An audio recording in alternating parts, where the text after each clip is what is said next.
Samsung का phone है, Samsung A14 5G। इसमें दिक्कत क्या है, ये बंद है फ़ोन और इसमें जब हम चार्जर लगाते हैं तो इसमें 0.1 एम्पीयर लेता है और जब डीसी मशीन में चेक करते हैं तो डीसी में हमने लगाया हुआ है और तो जैसे ही हम ऑन से दबाते हैं जाके 155 पे, 152 पे, 158 पे ऐसे ही स्टक हो जाती है रीडिंग। तो इस कंडीशन में हमारा यूएफएस से दिक्कत आती है। अब इसकी सील निकालते हैं, इसको हम थोड़ा सा हीट मार के निकालेंगे तो ये आराम से निकल जाएगा। अब हम इसकी सील कटिंग करते हैं। इसका जो सीपीयू है ना, सीपीयू में दिक्कत नहीं आती है, इस पे दिक्कत आती है यूएफएस में। तो इसका यूएफएस हम रिमूव करेंगे, इसकी सील करते हैं कटिंग बिल्कुल प्रोफेशनल तरीके से। ये जो सैमसंग का A14 5G फ़ोन है, इसमें आराम से सील निकल जाता है कटिंग करके। इसको हीट मारने की ज़रूरत नहीं पड़ती है, थोड़ी सावधानी करनी पड़ती है क्योंकि अगर साइड में टच हो गया कंपोनेंट से तो कंपोनेंट इससे ख़राब हो सकते हैं। जो लोहा इसमें फैल गया है उसको हटा देते हैं। आज हम आपको एक सैमसंग A14 5G के बारे में कुछ एक अलग चीज़ बताएंगे जो मुझे ऐसा लग रहा है कि जितने लोगों ने वीडियो बनाई है, यूट्यूब पे डाला हुआ है, उन लोगों ने क्या किया है, उस चीज़ को उन्होंने हाइड कर दिया है, मतलब बताया नहीं और वो मेन चीज़ है। तो उस मेन चीज़ को हम बताएंगे आज आपको कि अलग इसमें क्या है।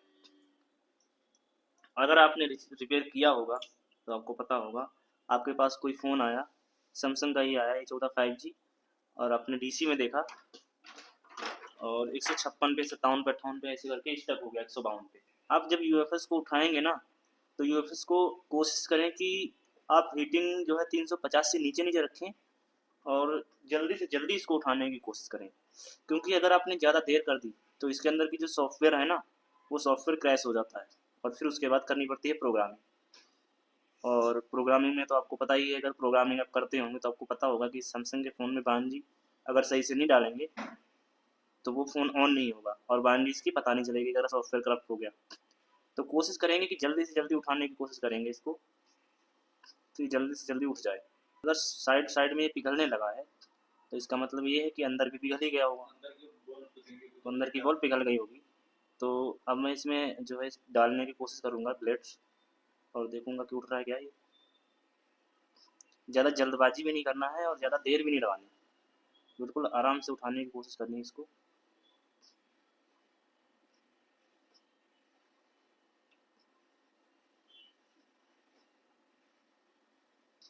इसका जो सैमसंग का ग्लू होता है ना, वो इसमें चिपका होता है। ये उठ गया है आराम से। एक कैपेसिटर यहाँ से जो है रिमूव हो गया है, कैपेसिटर को मैं लगा लेता हूँ। वैसे कैपेसिटर से दिक्कत नहीं आती है, मगर कंपनी ने अगर लगा रखा है वहाँ पे कोई चीज़ तो वहाँ पे लगाना चाहिए हमें भी, किसी न किसी वजह से कंपनी ने भी लगा रखा है उसको।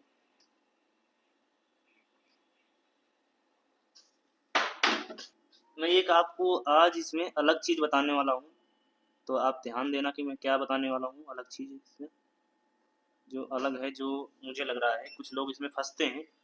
इसमें होता क्या है कि जब हम यूएफएस उठा के रिरोल करके लगा देते हैं ना, तो उस समय चालू हो जाता है फ़ोन और उसके बाद क्या होता है 2 दिन में फिर बंद हो जाता है और फिर हमारे पास आता है, फिर हिट मारते हैं, फिर चालू हो जाता है। कभी कभी लोगों को भटका रहता है, या तो 256 पे डीसी पे स्टक रहेगा, कभी कभी तो चालू भी नहीं होता है। सीपीयू और यूएफएस दोनों ही रिपोर्ट कर देते हैं हम लोग, फिर भी सेम समस्या रहती है। तो इसमें एक बॉल होती है सबसे ऊपर की तरफ, उस बॉल को हम बताएंगे आपको कैसे करना है। अभी देखो मैं क्लीन कर रहा हूँ, आपको कोई बॉल उखड़ी हुई दिखाई नहीं पड़ेगी इसमें, और कोई उखड़ी हुई है भी नहीं, मगर वो उखड़ी है। अभी देखते हैं कैसे आपको पता चलेगा।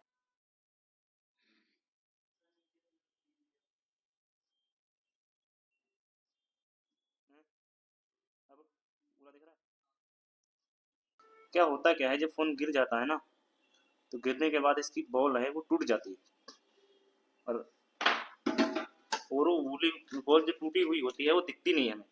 तो हमें करना क्या है, आयरन लेना है और आयरन से मैं आपको एक बार जूम करके दिखाता हूँ। देखिए ये जो बॉल है ना, इस बॉल पे आप थोड़ा सा आयरन मारो, थोड़ा बढ़िया से।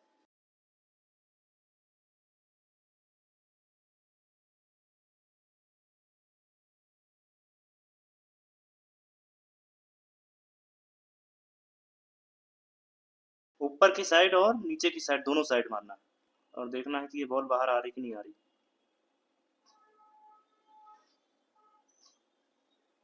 ये देखो बाहर आ गई बॉल, मतलब ये बॉल खराब है। ऐसे नहीं दिखता है, हल्का हल्का साइज में आयरन मारते हैं ना तो निकल जाती है। या तो ये ऊपर की ये दो होंगी, और या तो ये नीचे की दो होंगी। इसमें थोड़ा सा मारना है आयरन, तो ये टूटी हुई नहीं है इसलिए ये नहीं आ रही बाहर। वही वाली टूटी थी वो वही आ रही है, कभी ऊपर की टूट जाती है कभी नीचे की। तो आपको थोड़ा ज़बरदस्ती करके निकाल के देखना है निकल रहा है कि नहीं निकल रहा है। उसमें नहीं निकल रहा है, निकल गया ये भी। तो इन दोनों को आपको जंपर लगा देना, और इसको देखना ये नहीं निकल रहा है, ऊपर की और नीचे की निकाल के जंपर लगा देना यहाँ पे। हाँ, इस पे जलेबी जंपर निकाल के लगा देना दोनों तरफ, ऊपर और नीचे। अगर आपका 156 पे स्टक हो रहा है, 156 पे 57 पे, तो आपको इन दोनों बातों पे ध्यान रखना पड़ेगा, इन दोनों बोलों पे जबरदस्ती तोड़ के निकाल दो इन दोनों का। कहीं चार जो चार बोले हैं ना, एक ये और एक ये दो, चार, इन चारों को आपको कोशिश करना है कि चारों को आयरन लगाना है यहाँ पे, और निकालने की कोशिश करनी है। वो जो दो मिक्स हो गई हैं उनको यो भी कर देंगे। तो ये वाली जो बॉल है इसको खुरचेंगे थोड़ा सा इसको।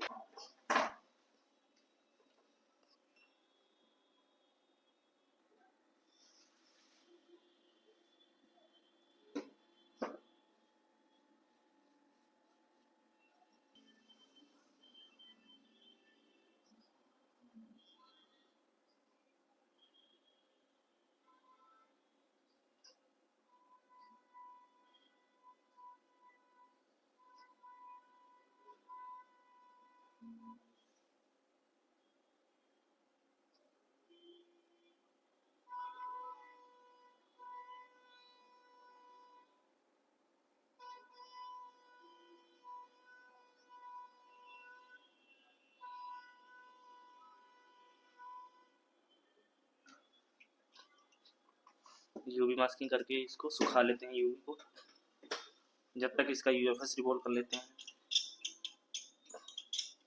इसे ग्लू पहले सफाई करेंगे, 300 पे हीटिंग करना है ग्लू सफाई करते वक्त। इससे ज़्यादा हीट करोगे फिर ओवर हीट की वजह से दिक्कत आ सकती है यूएफएस में।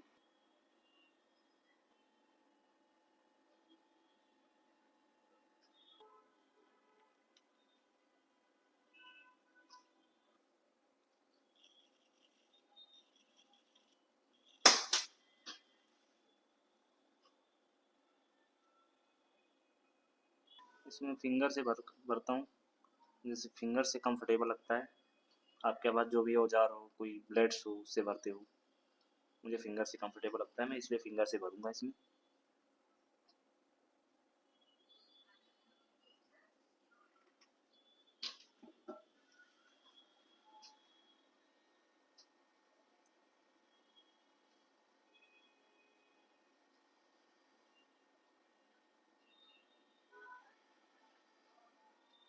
इसमें मैं 2 बार भरूंगा, एक बार सूखा पिपीली भरूंगा, एक बार गीला भरूंगा।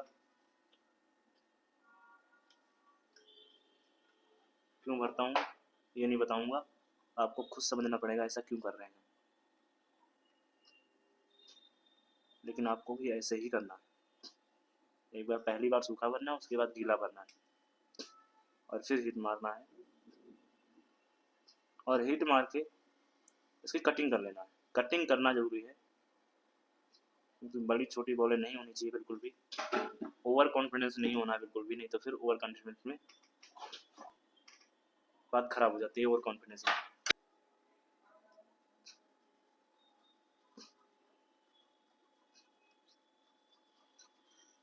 सारी सारी बॉलें कट गई हैं, कटिंग जरूर कर लेना है एक बार इसकी।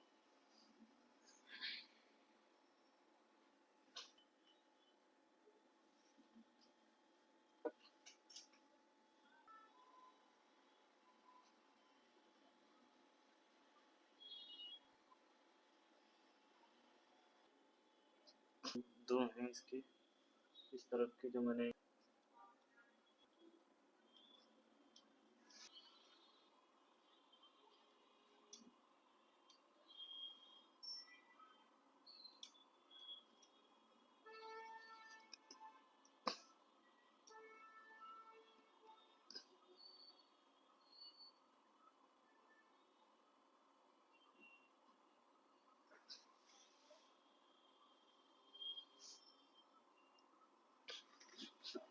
346 पे हिट कर रखी है मैंने इसकी, और लगा के देखते हैं कि लग रहा है 346 पे कि नहीं।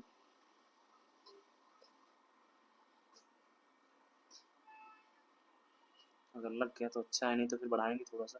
वैसे लग तो जाता है 340 तक ही, 335 तक ही, लेकिन कर रखी है मैंने 346 पे कि दिक्कत ना करे, बैठ जाए प्रॉपर बॉल पिघल के, इसलिए।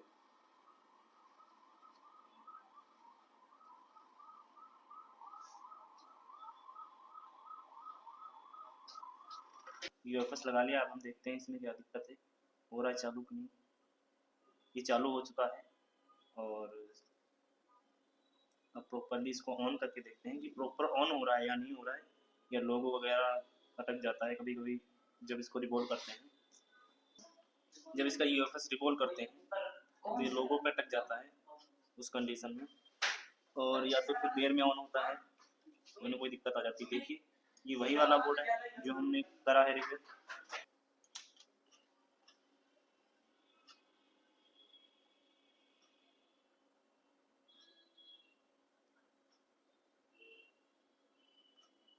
ये फ़ोन जो है चालू हो चुका है, ठीक है, चलता है बिल्कुल, ठीक है।